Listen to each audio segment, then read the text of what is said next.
Hello chatters, Alterlinks here again, and this Valentine's Day special is going to be about dating.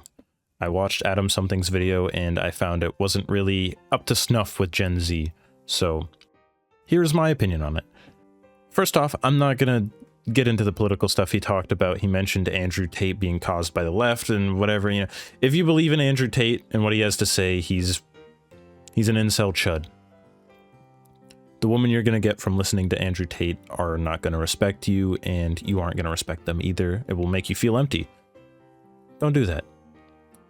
I actually have a girlfriend, and we've been together for 2 years now, so not only does my opinion matter way more than his does, because I actually have a lasting relationship, but I'm a Giga Chad. Andrew Tate is a pussy on the inside. I don't care about his kickboxing achievements. A lot of people clown on him, and he's bald. A lot of the facts in this video and the information I will be giving you, the advice I will be giving you, the instructions, because that's what young, impressionable men need, also can be used by women. This advice can go both ways. This information was fact-checked by real Femalian patriots. That is probably worse than saying foids or just calling women a slur. What I mean to say is commenters on Adam's video had a lot of similar ideas, and my girlfriend agrees with them as well. And so do I. First off the chopping block is out of your league. That doesn't exist. If someone says that they're out of your league, they're just not interested. That is toxic. Get rid of them. Don't even be friends with them, honestly. Get them out of your life. If you are a yes to a woman, it doesn't matter how you look, because you pass, you know? They're like, sure, I would. And if she's like that for you, that's all that should matter. What happens next is meeting that girl. You know, I'm going to give you some advice on how to meet that girl, but also how do you gauge if each other are right, you know, and how she's going to be looking to see if you're the right one. So, the big scary one, meeting girls in real life. How do you even do that? Well, if you go into public events, like, I don't know, maybe a concert, I could even see if you were bowling or something. I don't know, that's maybe kind of boring, but you could meet a girl in public that way. You're at some event or thing where you can have something in common to talk about. That is a good way to strike up a conversation. Once you are done conversating, you should have gauged how interested she was in the conversation. If she's giving yes or no answers, that's a sign of not being interested. If she's asking you back questions and also giving you information very willingly and stuff like that, it seems like she's interested. That would be appropriate to then ask for social media. You can say, hey, I think you were pretty cool. Why don't I get your number? But wait, don't ask that. The phone number is not something women are looking to give. You can chastise Gen Z about being scared of calling each other and whatnot. You can do that on a lot of social media apps. Discord, hopefully it's changed to something way better by now, but it's not going to be when I upload this. It's going to be on Valentine's Day, and it is still the main thing I use. But Instagram, Snapchat, that is probably what they're going to be using. You should ask for that, not her phone number. Getting her social media doesn't have to be at the end of a conversation. You can get it in the middle. But if you linger after with silence and stuff, that may be weird. But you can continue talking after. That's completely fine. Just say goodbye. That is a perfectly valid end to a conversation. Because you were just at an event, you should probably wait a couple days before asking her out. But it's not necessary to really wait a couple days. It may seem desperate if you immediately ask her out to, I don't know, hang out or go on a date the next day. You don't have to wait 4 or 5 days. She could even ask first. But you don't want her to, basically you don't want her to think that you aren't interested. You can fill in this gap by just talking and having a conversation via social media. I do recommend becoming friends with her and just having a friendly meeting as your first meetup. You can consider it your first date in your head, but your first meetup here, it shouldn't be considered, it doesn't need to be considered a date, right? It can be really low profile, not like super high feelings, high strung, you know. That will probably help you relax even if you think of it as just meeting as friends first. And then after a couple meetings, after a couple dates, you can prepare for a real proper date whether you actually like each other. Now to meet up, you'll text her because she will have the leisure to tell you whenever she's ready to. That is one of the main advantages of not even calling. It's more personal to call, and if she did give you a number, you would probably ask first to call her, if it's okay to call. If she's busy, she might call you later. That shows interest, that's good. However, texting, she can respond to you at her leisure. Ask her, hey, I was looking to maybe meet up for some coffee or something.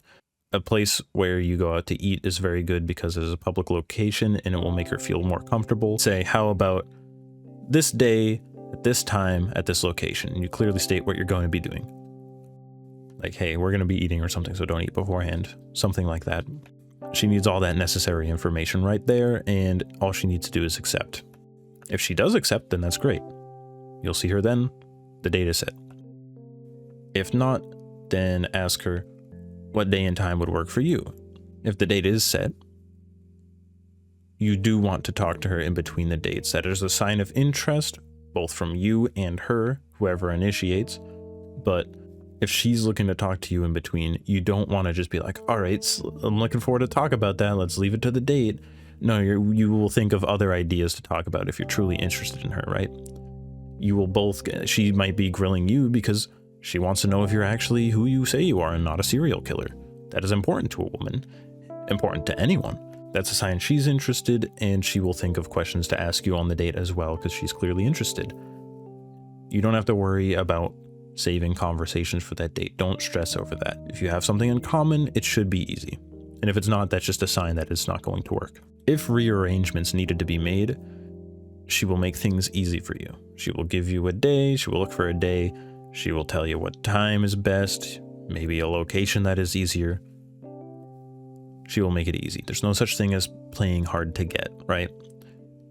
You're going to want to respect her and her space and just drop it. If she's clearly not interested in you, she will make it apparent by making things hard, like meeting together. Hard to get in touch with, ghosts you, doesn't respond to you, leaves you on red. If she's a no-show on a date, that's a really, really bad sign. That is not hard to get. Drop her immediately. The online dating side. I don't really recommend dating apps. I would recommend social media like Discord or something like that, because you can meet with a common interest like gaming or a streamer, music, whatever, what have you. You can meet through a common interest more easily that way than a dating app, although in a dating app, that's why a bio is really important. You want to list your interests, your hobbies, job, whatever the fuck. And then the girl can compare that to what her hobbies and interests are. So your bio is pretty important there. But on Discord, you're already there for a server for some kind of common interest that makes it easy. Do note if you try to become friends with a girl on Discord, she could be long distance. Dating apps do try to make that easier, where you will meet people in a driving distance or in a closer distance to yourself. And there's probably settings for how far you want to meet people. Me personally, I met my girlfriend on Discord. Crazy story, we're still together. So going forward with a dating app, if you want your picture to be good, all you gotta do is be clean, smiling, dress your best. Maybe researching a little bit into like camera angle and lighting, but you want a well-lit room. Do normal things. Don't be too close to the camera. Don't be too far away. You need your features visible. Don't wear sunglasses. Don't necessarily even wear a hat, unless you always wear a hat. Or if you can do multiple pictures, one with, one without. The main thing people might gauge, the more attractive you are, the more likely you're going to be picked, but that's because it's very surface level, and that's why I don't really like dating apps, is they're going to be judging you for attractiveness, not necessarily your bio.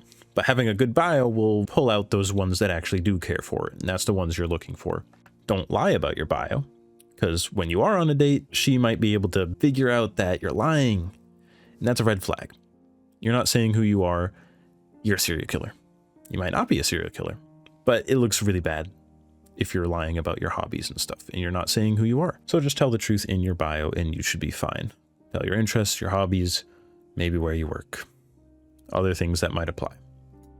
So you've matched. Now you want to do a little R&D, research and development. Talk to each other, get to know if you really click, you like each other's sense of humor and whatnot. Now you can get to the asking to meet up stage. This can actually be sooner than 4 to 5 days because, you know, you weren't just at an event, so it might, you're already there to meet with someone, right? That's what the expectation is going into dating apps, is that you want to meet up with people. She may even ask you. It may be a topic of conversation even, like, where do you like to hang out? Where do you like to go to eat? Don't be unprepared. Do expect that. You could get your social medias all sorted through the dating app. Not necessarily recommended. Definitely not for phone numbers, but social media, not necessarily a bad idea. But say you meet up after your date, you get each other's information, and then you can plan a bigger date that will be more like your first date if you met them in real life. Because in real life, you're at an event, that's pretty much your first meeting. Now you are on that date. Hopefully your nerves are not racked because of my information here. How do you act? Well, you don't want to seem fake, right? But you gotta act appropriately in public. Don't be a dickhead. Don't be misogynistic, racist, a chud, an Andrew Tate fan. Don't be off-putting talking about gore and stuff, because other people, if they're uncomfortable around you, then the other person across from you isn't gonna like that. You know, they're gonna cringe, they're gonna get secondhand embarrassment, and it's not a good look. If she's not normal, she's completely into that, that should probably be a red flag for you. If you're both into it, you can both be fucking degenerates, I guess. That ain't up to me. I would recommend that you change for the better. I can't control you. I'm not going to control you. But as a good rule of thumb, no racism, no sexism, no misogyny. Don't be a chud. Don't be an incel. Don't talk about gore. Should do you right. Generally, I think you can gauge how she is reacting to how you're acting. Low-key bars. Nope, that's like rhyming acting with acting. Anyway, once you have, let's say 7 or 8 dates. Yes, I'm stealing that from Adam's video. That's the exact numbers he used. After a couple of dates, maybe you're starting to talk more like a couple. If you're still friends at this time, maybe you can suggest trying out actually dating, doing more romantic things. If you're actually at that stage already, ask the big question. Are we a couple? Are we exclusive? And couples are exclusive. Being in a relationship means you are exclusive. If you're seeing any other woman, because you met a bunch on dating apps and were meeting up with them, you drop them. That is if she says yes and that she isn't seeing anyone anymore, though. You can have talks about that. Maybe she'll be like, you're right, I want to become a thing with you, and you can both become exclusive, your boyfriend and girlfriend. You've done it. Will probably be easier if you met them in real life and not on a dating app, or if you met them on a social media platform where they aren't specifically there to date multiple people. Hopefully this video isn't too long, but that is my advice. You can go check out Adam's original video, which I will have linked. He also has an entire Google Doc that is linked on his video that has even more in-depth information, but I disagreed with some of the things he has said in his video. I think he's kind of a boomer with the whole, oh, you need to use cell phones and have each other's numbers and just don't be afraid to call each other. You can do that on social media. You can do that on Discord. You can have face cam. You can have calls. You can have video calls. There's no reason to be giving out your phone number in this day and age, and it's really a big safety concern for women. They don't want to be harassed. They don't want you to be persistent. They don't want to have to slap you in the face over and over again for you to only not get the message. There's your advice. Use it wisely. Hopefully next Valentine's Day, you won't be crawling back to my channel without a girlfriend. But it takes time, if you do, so don't feel bad. Thank you for watching.